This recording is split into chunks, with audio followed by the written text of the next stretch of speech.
नमस्कार दोस्तों। शुरुआत करते हैं मध्यकालीन भारत में मोहम्मद गौरी। तो मोहम्मद गौरी के बारे में जानकारी है। पहला देखिए, यह एक गौर राज्य था। वहाँ महमूद गजनवी के अधीन एक छोटा सा राज्य था गौर। 1173 में शहाबुद्दीन मोहम्मद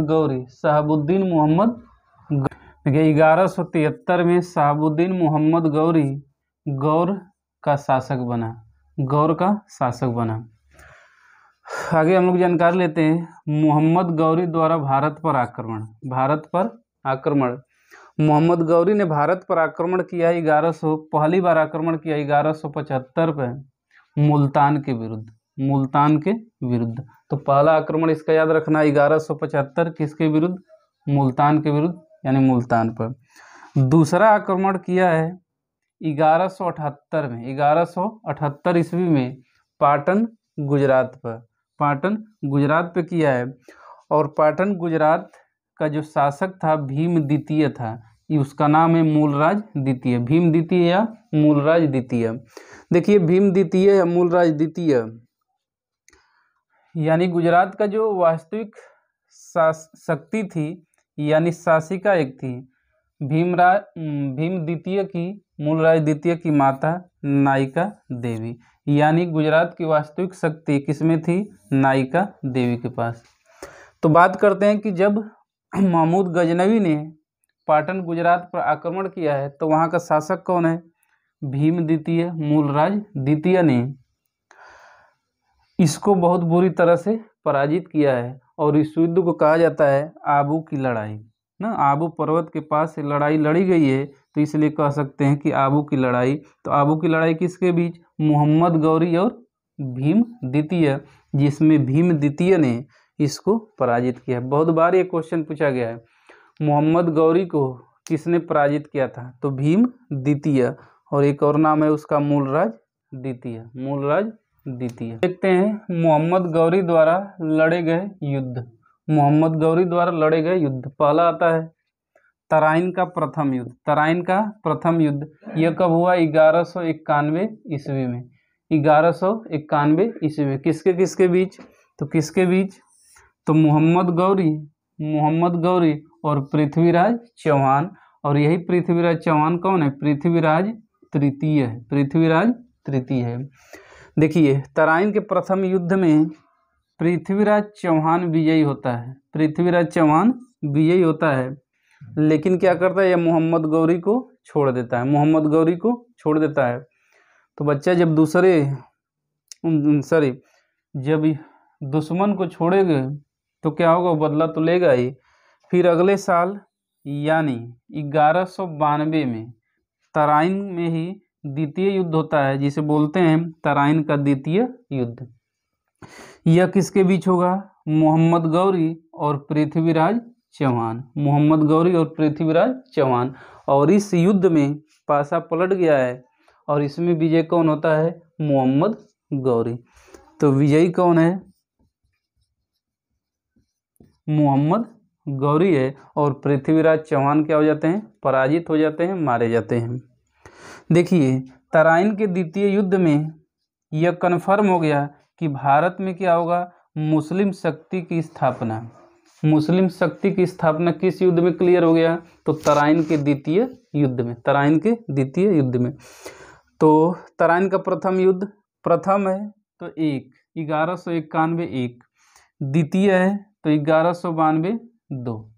और दोनों युद्ध किसके बीच? पृथ्वीराज चौहान और मोहम्मद गौरी। प्रथम में विजेता पृथ्वीराज चौहान और दूसरे में विजेता मोहम्मद गौरी। ये बहुत बार क्वेश्चन पूछा गया है। ठीक, आगे देखते हैं। अगला युद्ध देख लेते हैं चंदावर का युद्ध। तीसरा युद्ध चंदावर का युद्ध। है तो 94, 1194। और किसके बीच? तो मोहम्मद गौरी और जयचंद के बीच। है सब में। चंदावर का युद्ध 1194 किसके विरुद्ध? जयचंद। और जयचंद कौन है? तो कन्नौज का शासक था। इसमें विजयी कौन होता है? विजय होता है मोहम्मद गौरी का, मोहम्मद गौरी का। जयचंद बेचारे बुरी तरह से हार जाते हैं, ये भी क्या होंगे, मारे जाएंगे। ठीक, तो 3 युद्ध, तराइन का प्रथम युद्ध 1191, तराइन का द्वितीय युद्ध 1192 और तराइन का चंदावर का युद्ध 1194।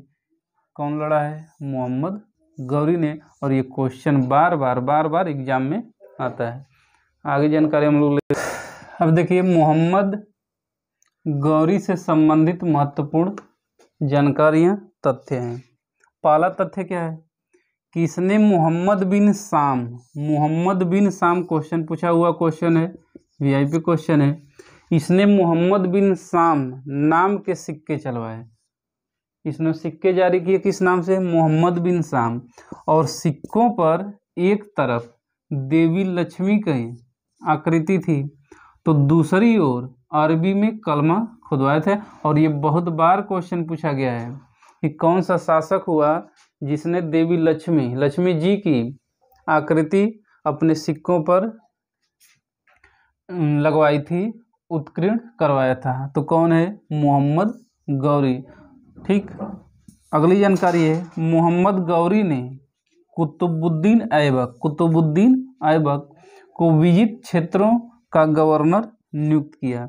देखिए इधर से जितना भी अभियान जीतता गया किसको वहाँ का गवर्नर नियुक्त करता गया, कुतुबुद्दीन ऐबक।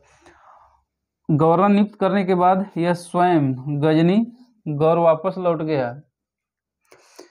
1205 में इसने खोखरों के विरुद्ध एक अभियान किया। इस अभियान में मोहम्मद गौरी घायल हो जाता है और इलाज होता है, लेकिन 1206 में इनकी क्या हो जाती है, मृत्यु हो जाते हैं। बेटे क्या हो जाते हैं, मर जाते हैं। ठीक, तो इसकी मृत्यु हो जाती है 1206 में। अब देखिए जो गवर्नर नियुक्त किया था अपने विजित प्रदेशों का कुतुबुद्दीन ऐबक को, यही कुतुबुद्दीन ऐबक अब सल्तनत काल में पहला वंश आएगा गुलाम वंश। और वही होगा गुलाम वंश का संस्थापक कौन, कुतुबुद्दीन ऐबक। तो हम लोग शुरुआत करते हैं सल्तनत काल। ठीक ना, सल्तनत काल के बारे में जानकारी लेते हैं। शुरुआत करते हैं सल्तनत काल।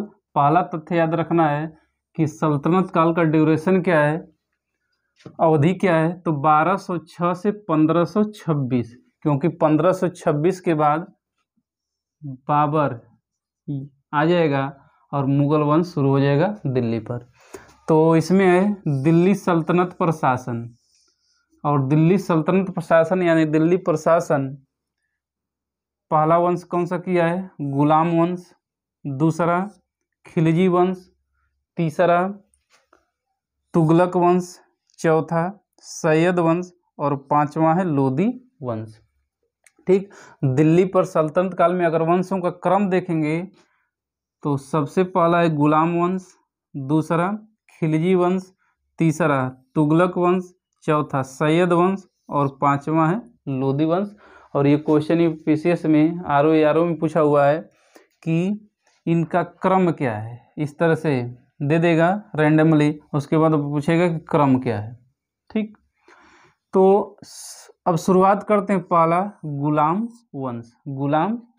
देखिए गुलाम वंश को ही बोला जाता है मामलुक वंश। गुलाम का मतलब मामलुक का मतलब गुलाम। जिसका ड्यूरेशन है गुलाम वंश का दिल्ली सल्तनत में 1206 से 1290। ठीक, इनका अवधि है 1206 से 1290। संस्थापक गुलाम वंश का बहुत बार क्वेश्चन पूछा गया है, कुतुबुद्दीन ऐबक। और कुतुबुद्दीन ऐबक कौन है, तो गौरी का गुलाम है। प्रमुख शासक, महत्वपूर्ण शासक देखते ना, और भी शासक हैं। महत्वपूर्ण शासक में देखा जाए तो कुतुबुद्दीन ऐबक, इल्तुतमिश, रजिया सुल्तान और चौथा है बलबन। इन्होंने महत्वपूर्ण भूमिका निभाई है, इसलिए केवल हम प्रमुख शासक को देख रहे हैं। तो पहला कुतुबुद्दीन ऐबक जो गुलाम वंश का संस्थापक है, इल्तुतमिश है, रजिया सुल्तान है और बलबन है। रजिया सुल्तान के में बहुत बार क्वेश्चन पूछा गया है कि भारत की प्रथम महिला शासिका कौन है, तो रजिया सुल्तान है। और ये भी क्वेश्चन पूछा रजिया सुल्तान किस वंश से संबंधित हैं, तो गुलाम वंश से संबंधित है, किसकी बेटी है। ठीक, तो आगे देखा जाएगा सब क्वेश्चन। अगले वीडियो में हम लोग शुरुआत करेंगे गुलाम वंश के संस्थापक कुतुबुद्दीन ऐबक से। तो अगला जो शासक हम लोग को पढ़ा जाएगा, शुरुआत किया जाएगा अगले वीडियो में कुतुबुद्दीन ऐबक से, कुतुबुद्दीन ऐबक से। ठीक, तो वीडियो को लाइक शेयर और सब्सक्राइब जरूर करिए, दूसरे को भी फॉरवर्ड करिए कि कम समय में अधिक से अधिक जानकारी ले सकें जो विभिन्न परीक्षाओं में महत्वपूर्ण है। ठीक है, बहुत बहुत धन्यवाद।